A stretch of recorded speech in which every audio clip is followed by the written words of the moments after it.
Moving on to a different topic, twice a year, investors and tech companies come together at the World Water Tech Events. In February, it's usually held in Europe, and in October, it's normally held in North America.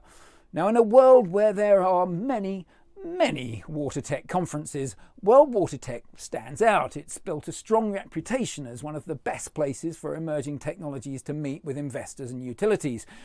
Now, as a signed-up, card-carrying supporter of anything that helps bring new technology forward, I connected with Jennie Moss, Managing Director for Rethink, and the brains behind the original World Water Tech vision. Jennie, it is wonderful to be with you today. Thank you for taking the time. Let's jump straight in. What you've created with World Water Tech is incredible. And the journey began 12 years ago, was it? How did it start?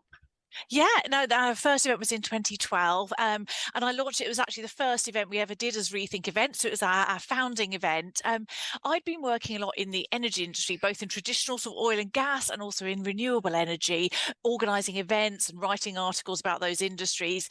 And water kept coming up again and again when I was talking to people. It's the most interesting, that's why. Of course. And also the most necessary. You know, the answer was always, nothing will work if we don't have enough water, you know, and actually that's our biggest problem.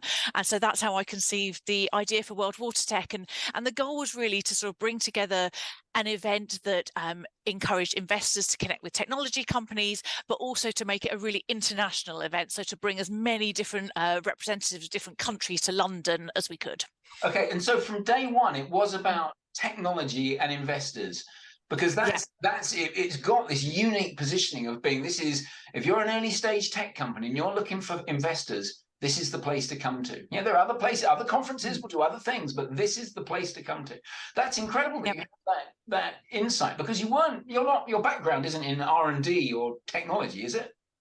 No, it's not actually. I've been a journalist, and then I was a conference producer. So I guess, you know, I just feel really passionately about there's so much innovation happening and so many people doing exciting things, but actually it's often really at a tiny, small scale, and it's happening in labs and it's happening in people's offices. And actually, how can you bring that to scale? How can you make the connections happen between the right people in order for those, you know, technologies to get adopted? So that's how we've tried to structure the events, both the program and also the networking. Yeah, you're preaching to the choir here on that one. All right, so it's been 11 years, and I think so. This year's one will be the 12th. Is that right? Yep, that's right. Yep.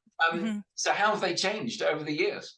Yeah, well, I mean, obviously in size, I think we're probably 3 times the size we were when we first started. But also, you know, there've been waves of different areas of interest. And I think, you know, when we first started, it was a lot about kind of smart water and about wastewater. And also, you know, quite a lot of venture capital interest. Then there were a few years where maybe the venture capital companies weren't sure because the return on investment was so slow. Yeah.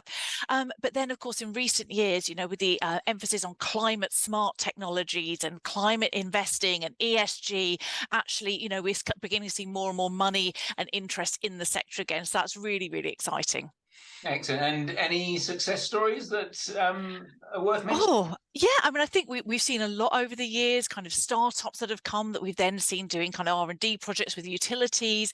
Also, you know, one we've seen just recently, of course, Cyrenix, who were one of our very first kind of startup presenters, just been acquired by Badger. So that's really exciting. That's just one example of a startup story. I love it. I know what you mean, because we run something similar, as you know, with the TAG program, and you sort of, they're not your children, but they feel like your children that you nurture and support, and you take enormous joy in watching these companies sort of get traction with utilities or investors, or as in the case with Cyrenix, you know, actually completing that particular phase of their journey. It's wonderful.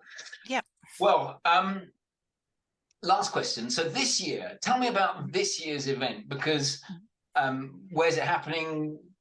Yeah, give me some of that detail. Yep, so we'll be back on the 21st and 22nd of February, again in London. It's going to be really exciting. We've actually teamed up with British Water, so the British Water International Reception is on the Monday night, so there'll be lots and lots of people in town. And then, of course, you've got the 2-day summit, and we've got a lot of big groups coming over from Africa, from India, from Latin America. So it's going to be, probably our most international event to date. That's what we like to hear. I wish you the very best with that.